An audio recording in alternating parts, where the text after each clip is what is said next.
Hello दोस्तों, good evening, नमः संस्कृताय। आप सभी का यमएस क्लासेस 1 में स्वागत है।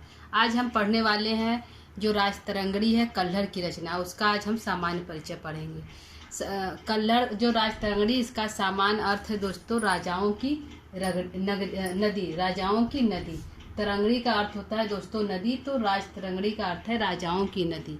अर्थात जो कल्हड़ है उन्होंने कश्मीर के जितने भी राजा हैं, महाभारत से लेकर जितने भी राजा, उनका सामान जो उनके बारे में अपने राजतरंगड़ी में वर्णन किया है, लिखा है। तो राजतरंगड़ी का इसीलिए शाब्दिक अर्थ उसका होता है राजाओं की नदी था, जिसमें कश्मीर के सभी राजाओं का वर्णन किया गया है। तो आइए इसका आज हम सामान्य परिचय पढ़ते हैं। इसमें जो कल्हड़ के सबसे पहले हम जो कल्हड़ है उनका परिचय पढ़ेंगे, उनके माता पिता कौन है, उनकी रचनाएं कौन सी। उसके बाद हम जो राजतरंगड़ी है रचना है उसके बारे में देखेंगे। तो आइए हम सामान्य परिचय पढ़ते हैं राजतरंगड़ी का। तो राजतरंगड़ी के जो लेखक है वो कौन है, तो कल्हड़ है। कौन है दोस्तों? कल्हड़ है। कल्हड़ का वास्तविक नाम क्या है? कल्हड़ का वास्तविक नाम क्या है? तो कल्हड़ का वास्तविक नाम है कल्याण। क्या नाम है दोस्तों? कल्याण नाम है। कल्याण नाम है। कल्हड़ का नाम, राजतरंगड़ी के लेखक का नाम कल्हड़ है। कल्हड़ का वास्तविक नाम है कल्याण। इनके पिता का क्या नाम है? तो इनके पिता का नाम चंपक है। क्या नाम है? चंपक है। चंपक, इनके पिता का नाम चंपक है। कहीं पे इनके पिता का नाम चड़पक भी कहा जाता है। चड़पक भी आया है, तो इनके पिता का नाम चंपक भी है और कहीं पर चड़पक भी आया है। इनका समय क्या है? इनका समय जो है, जो कल्हड़ का समय 1098 ईसा के लगभग है। कितना है दोस्तों? 1098 ईस्वी के लगभग है इनका जो समय है। कल्हड़ का 1000 लगभग है, 1098 ईस्वी के लगभग है। कल्हड़ है उनकी जाति क्या है? कल्हड़ किस जाति और वंश के थे? तो कल्हड़ जो है अपने बारे में कहीं पर कुछ भी जिक्र नहीं किया है कि वह किस जाति के है या उनके माता पिता कौन है, या कुछ भी उन्होंने नहीं लिखा है। तो एक कवि है जोनराज, उन्होंने कल्हड़ कहा कि यह ब्राह्मण जाति के है। किस जाति के है? ब्राह्मण जाति के। तो किसने कहा? जोनराज है, उन्होंने कहा कि यह ब्राह्मण जाति की है। जोनराज ने कहा कि यह ब्राह्मण जाति के। किस जाति के है? ब्राह्मण जाति के है। ब्राह्मण जाति के है। तो कल्हड़ की जाति क्या है? ब्राह्मण जाति की है। इनका जन्म स्थान क्या है? तो यह कश्मीर के रहने वाले, तो कश्मीरी या जो कश्मीर के रहने वाले, तो यह कश्मीर के परिहासपुर गांव के रहने वाले थे। इनका जो जन्म स्थान है कश्मीर के परिहासपुर।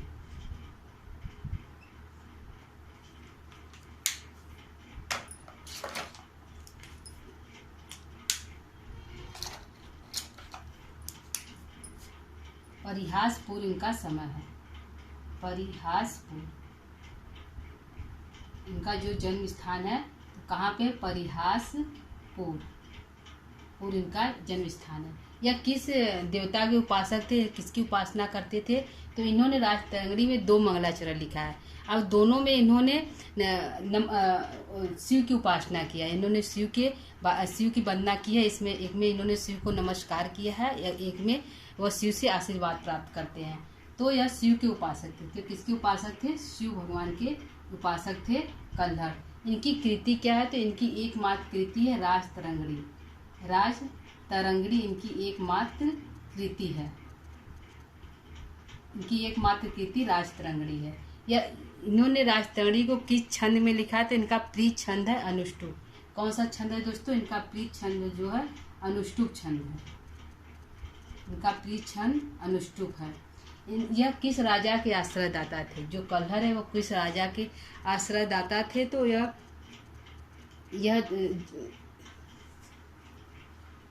अलख दत्त जो राजा थे उनके आश्रयदाता थे। अलख दत्त के आश्रयदाता थे। जो कल्हड़ थे अलख दत्त के आश्रयदाता थे। अलख दत्त के आश्रय के समाप्त हो जाने पर, अर्थात जब इन्होंने कल्हड़ ने अलख दत्त का आश्रय छोड़ दिया, तो अलख दत्त के ही कहने पर इन्होंने राजतरंगड़ी की रचना की। इसकी रचना की, राजतरंगिणी की रचना की। इनकी रीति कौन सी है? तो वैदर्भी रीति है। कौन सी रीति है दोस्तों? वैदर्भी रीति इनकी रीति है, वैदर्भी रीति है। यह किस शैली में इन्होंने अपने राजतरंगिणी को लिखा है? तो यह जो प्रायः जो महाभारत की शैली, उसी शैली में इन्होंने काव्य की रचना की है। प्रायः महाभारत की शैली है, महाभारत की शैली है, उसी शैली में इन्होंने राजतरंगिणी की रचना की है। ठीक है दोस्तों, आइए इसको देख लेते हैं। राजतरंगिणी का शाब्दिक अर्थ होता है राजाओं की नदी।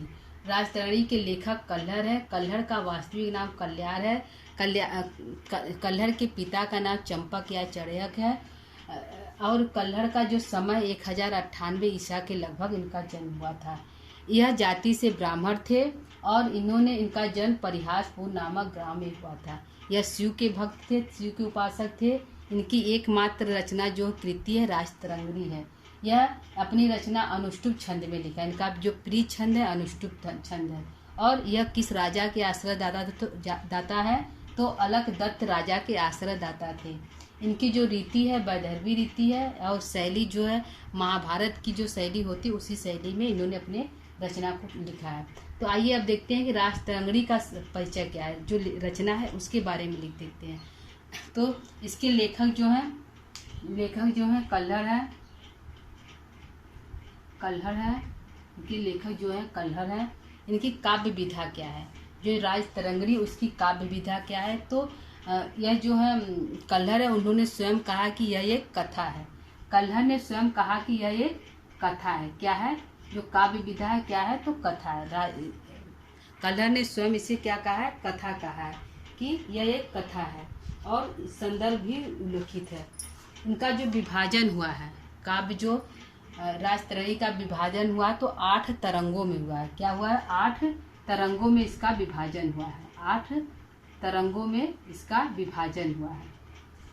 राजतरंगिणी का विभाजन तरंगों में हुआ है। प्रश्न पूछेगा दोस्तों कि जो राजतरंगिणी है किसमें इसका विभाजन हुआ है? उच्छ्वासों में हुआ है कि सर्गों में या कि अंकों में कि तरंगों में? तो आंसर हमारा है कि तरंगों में राजतरंगिणी का जो विभाजन हुआ है तरंगों में हुआ है। तो कितने तरंगों में हुआ? तो 8 तरंगों में हुआ है। इसमें कुल श्लोकों की संख्या कितनी है?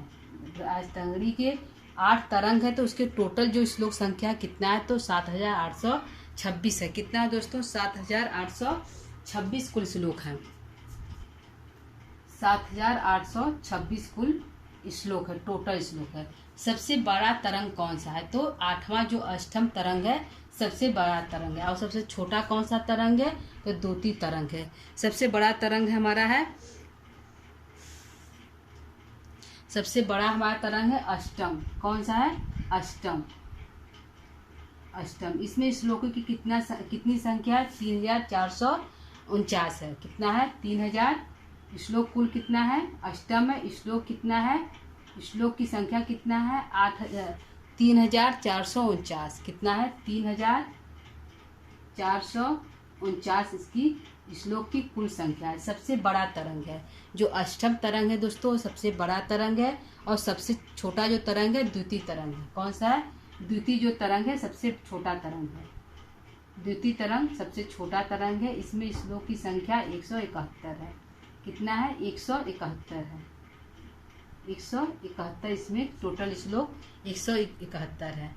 पूछेगा जैसे प्रश्न हमारा पूछा कि सबसे बड़ा कुल श्लोकों की संख्या तरंगों में कितनी है? 8 तरंगों में तो 7826 है। और पूछा सबसे बड़ा तरंग कौन सा है? तो अष्टम श्लोक, अष्टम जो अष्टम तरंग है उसकी वह सबसे बड़ा तरंग है। और इसमें कुल श्लोकों की संख्या 3449 है। और सबसे छोटा तरंग कौन सा? द्वितीय जो तरंग है सबसे छोटा तरंग है और उसमें कुल श्लोक संख्या 171 है। कितना है? 171 है। और देख लेते हैं इसका उपजीव, यह कहाँ से लिया गया, इसका उपजीव क्या है? जो इसका उपजीव है कहाँ से लिया गया है दोस्तों, इसको देखते हैं। तो नीलमत पुराण है। क्या है? नीलमत पुराण। नीलमत पुराण से इसका उपजीव लिया गया है। नीलमत पुराण से इसका उपजीव लिया गया है। यह जो राजतरंगिणी है वो नीलमत पुराण से लिया गया है। और 11 अनऐतिहासिक घटनाएं हैं। और नीलमत पुराण से लिया गया है राजतरंगिणी, और 11 जो है अनऐतिहासिक 11 ऐतिहासिक इतिहास से लिया गया है। 11 ऐतिहासिक प्रमाण है, वहाँ से राजतरंगिणी लिया गया है और नीलमत पुराण से लिया गया है। इसका प्रधान रस क्या है? राजतरंगिणी का प्रधान रस क्या है? तो शांत रस है। कौन सा है? शांत रस है। शांत रस में और हमारे कौन सी रचना है दोस्तों? तो शांत रस में हमारा जो अश्वघोष की रचना है बुद्ध चरितम वह है। शांत रस में महाभारत है और शांत रस में हमारा यह राजतरंगिणी है। तो इसका प्रधान जो रस है शांत है। तो हमारे 2-3 ग्रंथ है जो अश्वघोष की रचना है बुद्ध चरितम वह शांत रस में है, महाभारत भी शांत रस में और राजतरंगिणी भी हमारा शांत रस में। छंद कौन सा है? किस छंद में राजतरंगिणी को लिखा गया है? तो अनुष्टुप छंद में। किस छंद में? अनुष्टुप छंद में। अनुष्टुप छंद में इसकी रचना हुई है। इसकी रीति क्या है? तो इसकी रीति वैदर्भी है। और इसका गुण क्या है? कौन सा गुण है? प्रसाद है। माधुर्य कौन सा गुण है? तो इसका गुण जो है प्रसाद गुण है। कौन सा गुण है? प्रसाद गुण है। कौन सा गुण है दोस्तों? प्रसाद गुण है। और कौन सा किस अलंकार का प्रयोग किया गया? तो उपमा उत्प्रेक्षा रूपक जो अलंकार है इसका प्रयोग किया गया है। किसका? उपमा उत्प्रेक्षा रूपक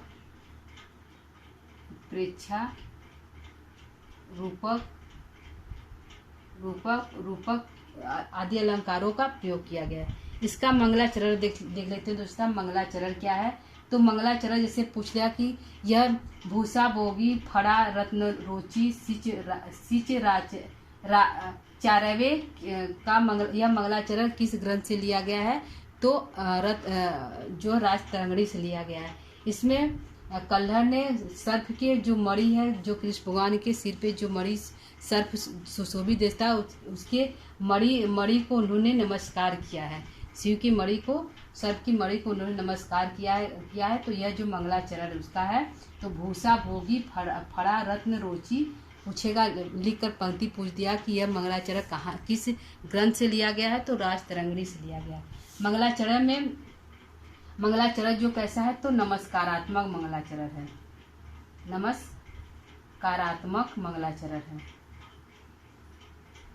नमस्कारात्मक मंगलाचरण है ये पहले श्लोक में। और दूसरे श्लोक में आशीर्वादात्मक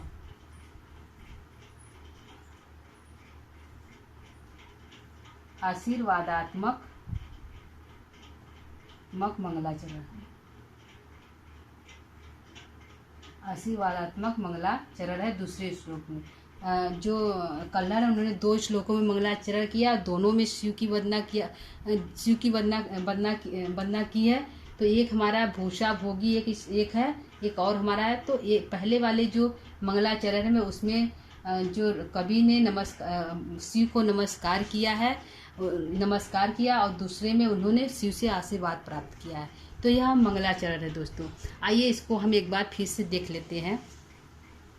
राजतरंगिणी सामान्य परिचय दोस्तों परीक्षा दृष्टि से इम्पॉर्टेंट है। जो झारखंड में तो यह लगा है जो इम्पॉर्टेंट झारखंड के सिलेबस में समान परिचय पूछा गया है, तो उसके दृष्टि से हम इसको लेकर उपस्थित हुए दोस्तों।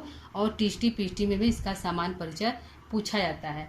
तो देख लेते हैं। इसका जो नाम है कल्हड़, जो परिचय है कल्हड़ है, वास्तविक नाम कल्याण है। इनके पिता का नाम चंपक है। इनका जो समय 1098 लगभग ईसा के लगभग है। इनकी जाति है ब्राह्मण है। तो किसके कहने पर? जोनराज एक कवि है, उन्होंने इनकी जाति को ब्राह्मण कहा है। यह परिहासपुर के गांव के रहने वाले हैं। यह शिव के भक्त थे और इनकी एकमात्र रचना है राजतरंगिणी। और इन्होंने इनका प्रिय छंद अनुष्टुप है। इन्होंने अपने रचनाओं को अनुष्टुप छंद में लिखा है। इनके जो आश्रयदाता है तो अलकदत्त राजा है, उनकी वे आश्रयदाता है। यह वैदर्भी रीति के कवि हैं और इनकी जो शैली है प्रायः महाभारत शैली में इन्होंने रचना किया है। राजतरंगिणी के लेखक कल्हड़ है। कथा जो है काव्य विधा है। यह स्वयं जो है कल्हड़ ने कहा है कि हमारी जो रचना है वह कथा विधा है। और विभाजन 8 तरंगों में किया गया है। कुल श्लोकों की संख्या 7826 है टोटल श्लोक। सबसे बड़ा तरंग अष्टम है। अष्टम तरंग सबसे बड़ा है, लास्ट वाला सबसे बड़ा है, जिसमें कुल श्लोक है 3449। और सबसे छोटा तरंग जो है द्वितीय तरंग सबसे छोटा है, उसमें श्लोक की संख्या 171 है। उपजीव्य क्या है तो कहाँ से लिया गया है तो एक नीलमत पुराण है और 11 ऐतिहासिक प्रमाण से यह जो है राजतरंगी को लिया गया है। प्रधान रस क्या है तो प्रधान रस शांत है। छंद कौन सा है तो अनुष्टुप छंद का प्रयोग किया गया है, वैदर्भी रीति का प्रयोग किया गया है, गुण प्रसाद है, उपमा उत्प्रेक्षा रूपक अलंकार का प्रयोग किया गया है। इसका जो मंगलाचरण है 2 श्लोकों में इन्होंने मंगलाचरण लिखा है। कल्हर ने दोनों में भगवान शिव को नमस्कार किया है, आशीर्वाद प्राप्त किया है। तो मंगलाचरण पहले में नमस्कारात्मक मंगलाचरण है और दूसरे में आशीर्वादात्मक मंगलाचरण है। ठीक है दोस्तों, तो यह हमारा समान परिचय हो गया। तो आप लोग देख लीजिएगा, यह जो समान परिचय है परीक्षा दृष्टि से उपयोगी है दोस्तों, तो आप लोग इसको देख लीजिएगा।